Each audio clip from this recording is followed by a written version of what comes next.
କାଣା କହିଲ ଆମେ କେମିତି ଭୋଜି କରସୁଁ ଚାଲ ଦେଖବା।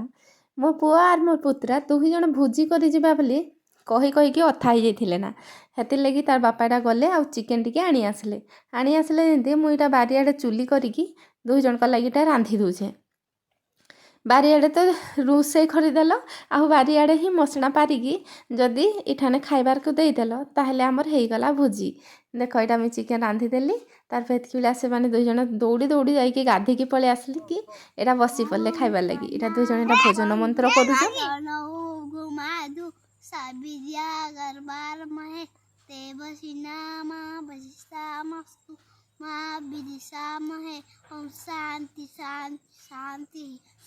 ଭୋଜନ ମନ୍ତ୍ର ସରିଗଲା ଯେମିତି ତ ଖାଇବେ। ଖାଇଦେଲେ ତ ଏତିକିରେ ତ ଛୁଆମାନେ ବହୁତ ଖୁସି। ଆଉ ବାରିଆଡ଼େ ତ ବସିକିରି ଖାଇଲେ ବହୁତ ଭଲ ଲାଗ୍ସି। ତାପରେ ବାରିଆଡ଼େ ଆମର ସବୁ ବଗିଚା କରାହେଇଛି। ଏଇ ଟାଇମ୍ରେ ବାରିଆଡ଼େ ବସିଲେ ବହୁତ ଭଲ ଲାଗେ।